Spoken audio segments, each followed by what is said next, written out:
Welcome back to Bruins Game Reactions. Boston Bruins win 3-2 in overtime over the Detroit Redwings. Let's get right into it. Lineups are right here. Swayman was possibly going to start, but they went with Korpisalo. Gave up a couple bad ones in this one, I'll be honest. Some of them were also just bad bounces, to be honest. I say a couple, like he got 5 hung on him. He got 2 scored. It was 3-2. I don't know. I mean, you allow a couple. That's going to happen. Boston does just enough to get out of this one with 2 points. And, yeah. Andrew Peeke did get injured. Got injured. Took a puck to the face. Had blood running from his nose. Obviously not a good sign. Came back out, that happened midway through the second. Came back out for the start of the third and played the rest of the game. I don't actually mention that in the third period part. But yeah, here at least he did make his return.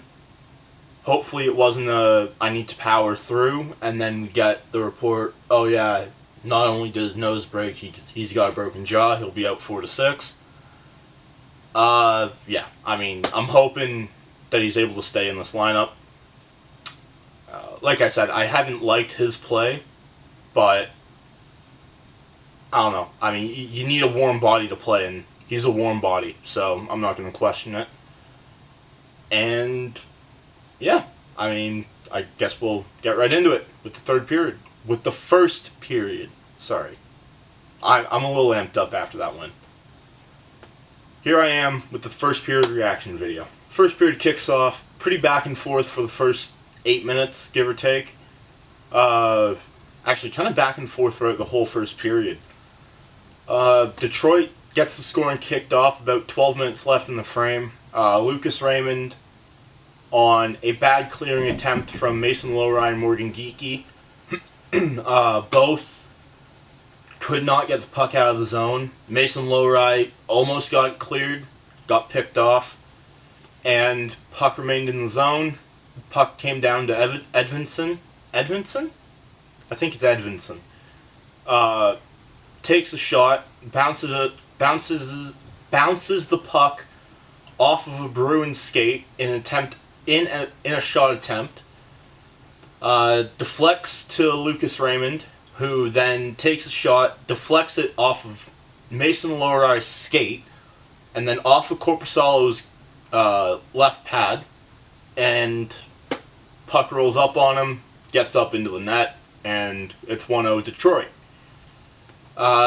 Boston quickly strikes back, minute 40 later. Brad Marchand just playing a great game of keep away. It was kind of a good team effort by both Marchand and Zadorov, who ended up getting the goal. Detroit had a shot at a clearing attempt, and Zadorov was there, stopped it, sent the puck down to Marchand, who bought enough time for Zadorov to move to the middle of the ice, and fed him the puck, and ripped a 90-mile-an-hour slap shot off the post and in. And it would remain 1-1 until the end of the frame. Exactly 2 minutes left. Or I think a minute 59 left. It was right there. Detroit gets the first penalty of the game. 2 minutes for holding on Jeff Petrie. I mean, by the book, that's the definition of holding. Boston couldn't capitalize on it. Detroit, who has the worst power play, or worst penalty kill in the league, rather, is able to lock it down and keep this game tied up at 1. And, yeah, David Pastrnak on the power play, he's got to do something different. I get that the power play is going to be set plays most times, but he had 2 chances at a one-timer, both of which, to be fair, weren't great passes from McAvoy. But you're on blades on ice. You can move. The first one came in slightly behind him, just couldn't quite tee it up. Second one came in front of him and couldn't tee that one up. You got to at least take the shot on one of those. Pastrnak continues to lead the NHL with 100-plus shots. I believe the only player to do so far. That might change tonight. And yet, he's, I think 35th in goals? Something like that. Hasn't even broken 10. Hopefully he can get one here. That'd be nice if he can in the second. And, yeah, speaking of the second, let's get right into it. Second period kicks off, and Boston comes out of the gate storming. Only allowing Detroit... Well, I say storming. Storming on defense. Detroit was only able to generate 2 shots in the first 11 minutes of that period. One of which was a shot from the opposite end of the ice. They got 1 shot. That's what it is. And then Boston takes two penalties back-to-back. Both weren't great timing. The one was right after the other. And Detroit did end up scoring on the first power play, but they were offside, so that goal gets called back. If it stood, it was a great shot. Edvinsson took a shot, sent it over to the middle of the ice, right in the high slot, deflected off of Lucas Raymond, I'm pretty sure, and just barely beats Korpisalo again, but goal gets called back for offsides, remains 1-0, or 1-1 Boston, or 1-1 each. And then the final 5 minutes, Nikita Zadorov takes a 2-minute roughing against Ben Sherratt. Just bad timing on that one, really. You hate to see it. They go to the penalty kill that one off again, and then we head into the final 5 minutes.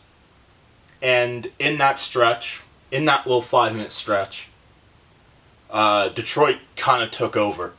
They went from 2 shots in the first 11 minutes to 12 shots in the first 17. So I guess 8-minute stretch, whatever it is. Actually gotta use my phone here for a sec. So Zadorov, his first penalty, was 2 minutes for slashing against Lucas Raymond. Comes out of the box, 21 seconds later, 2 minutes for roughing against Ben Sherratt. Ben Sherratt also gets 2 minutes for roughing. And then they each got an additional 2 minutes for roughing. So I guess a 4-minute roughing for each. So they both head off to the room with 3:30 left. Then JT Compher gets a 2-minute for holding with 1:59 left against Mark McLaughlin. And then at that same time, Brandon Carlo, 2-minute minor for interference against Andrew Kopp. Oh boy. Yeah. And then in the midst of all that, while they were still at 5-on-5 for the very limited time that they were, Andrew Peeke took a wrist shot up the stick that just kind of rode up, and puck got him up in the face. You hope that's not a broken nose, just because this guy just came back a couple weeks ago from injury. Unfortunately, that's what's going to happen when you're blocking shots like that. Yeah, I mean, that one sucked. So for the final 2 minutes, Boston had to play with 3 defensemen, as Zadorov was in the dressing room, Peeke was in the presumed trainer's room getting stitched up, or in the dressing room taking his gear off, one of the two. No update on if he'll be back yet. And Carlo was in the penalty box. And Boston was able to barely hold it right to the end of the whistle, or right to the buzzer. And yeah, we head into the third period. Detroit leads shots 18-16. But the game is tied up at 1. Third period gets started, and a minute 13 in, Lucas Raymond, oh my. If that man does not make the Four Nations roster, I don't know what more he can do. Gets his second of the game. I'm speechless for that one, really. He had it in the neutral zone, took it, got up to the high slot, drops it back for Edvinsson. Edvinsson circles around to the dot, passes it back to Raymond, corrals it, and just rips it over Korpisalo. I don't know what to say there. That's a star player getting off a star player shot. Ooh, that was a bad one. With that, the Red Wings go up 2-1, minute 13 in. I mean, just something that isn't great. But now, you know the goal. It's get one, ideally get two, and go from there. And Boston gets a penalty just over midway through the frame. 9 minutes left in the period, and Pavel Zacha wins the faceoff, tips it to Justin Brazeau, tips it back to Mason Lohrei. Mason Lohrei walks it right to where Nikita Zadorov scores from, winds up, takes a slap shot, tips off Brazeau's stick, and in, and that's 2-2. We are tied, and that is where we would remain for the final 9 minutes of this game. Both goalies had some grade A saves in this one. Korpisalo more than Husso. Ooh, baby. There should have been some more goals in this game than just the 5 that were scored. Yeah, I mean, the third period was kind of quiet. Shots were back and forth. I think they ended up almost spot on, if I'm not mistaken. And we head into overtime. And heading into overtime, Boston rolled out Lindholm, McAvoy, and Pastrnak. Took me a minute there. Lindholm wins the draw and gets off the ice immediately. And Zacha hops up over the boards. Pastrnak comes in, takes a shot, nothing doing. And then the Red Wings come back the other way. Korpisalo barely gets over to it, rips one off the post. I thought that game was done, honestly. And, I mean, in typical overtime fashion, it's just line rushes back and forth, seeing who can get it. Mason Lohrei did get tripped in air quotes. That wasn't called, and that's just a little bit important for what happens later on. Puck goes back and forth the other way for a minute, for 2:15. And then, Pastrnak has the puck coming around the back of the net. Or, sorry, I want to say it was Ben Sherratt had the puck coming around the back of the net. Pastrnak was right on him. And Detroit fans and the players actually, wanted a call here. But the call would have been against Sherratt because he was holding Pasternak's stick as he was going around the net.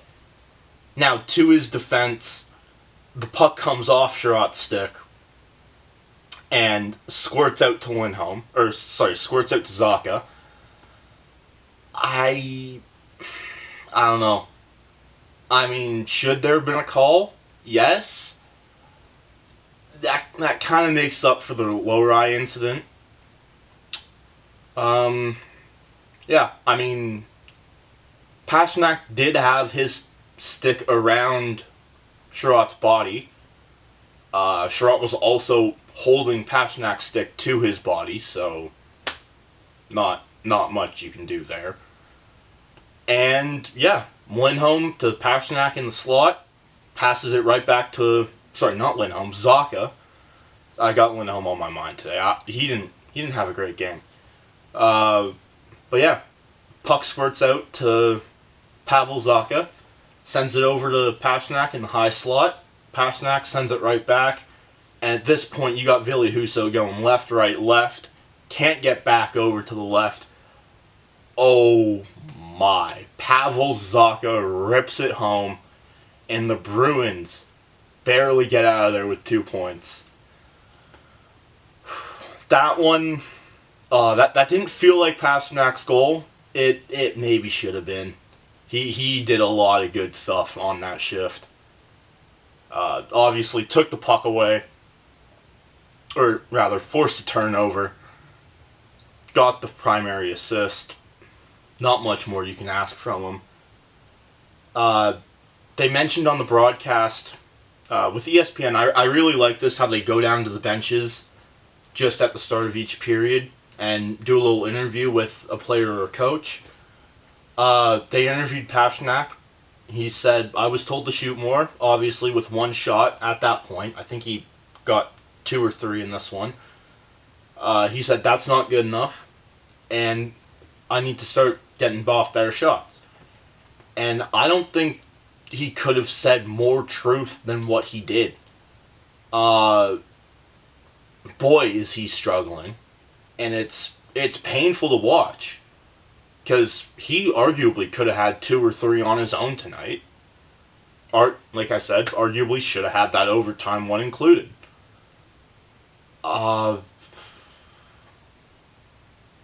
Boy, that's unfortunate, really. You hope this skid doesn't go on for too much longer. But, I mean, as long as if this team's winning more games than they're losing, you can't really complain.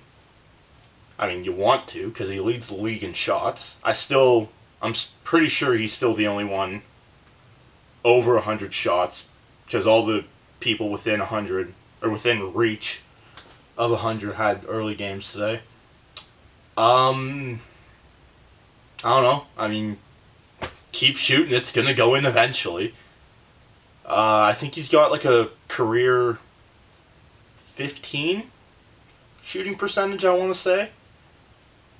Right now he's got 9 goals on, I think, 112 or 110 shots. I mean, you got 5 points of progression there available. It's gonna come. All it is it's a matter of time. Just gotta find something that works, unfortunately. And until then, you just have to deal with it. But yeah, with that's gonna do it for this one. The Bruins play Chicago tomorrow at 7:30. And yeah, Connor Bedard is getting hotter-ish. Should be a fun matchup. I'm gonna be honest, this is gonna be my first time seeing Bedard play since the World Juniors. I've seen highlights, obviously, kind of hard to miss them. But this is gonna be my first time watching the full game, and I'm excited for it. I know Boston's played Chicago since then, but I couldn't watch those games just because of school or work. But yeah. This one I'm very excited to watch. Obviously, Chicago's not a great team, but Bedard's a great player, and he's going to have my eyes locked on him all night. Thank you all so much for watching. Hopefully this video pushes us over the 30 subscriber mark. I really don't like asking for likes and subscribers. But that's why I put it at the end of the video, just because, I'm not going to... If people are going to tune in and watch for a minute, then they're going to tune in and watch for a minute. I'm not going to ask them to like or subscribe, but it's the people that watch it to the very end. That definitely hold a bit of a soft spot for me. I definitely think I want to keep doing this. Obviously, this season hasn't been great, but I am enjoying these videos. And like I've said in the past, if there are suggestions you think need to be made, or you think I should make to make my content better, let me know. Obviously, I'm working with a college student's budget, but I'll do what I can. So thank you all so much for watching, and yeah, I'll be back tomorrow with the Blackhawks game reaction.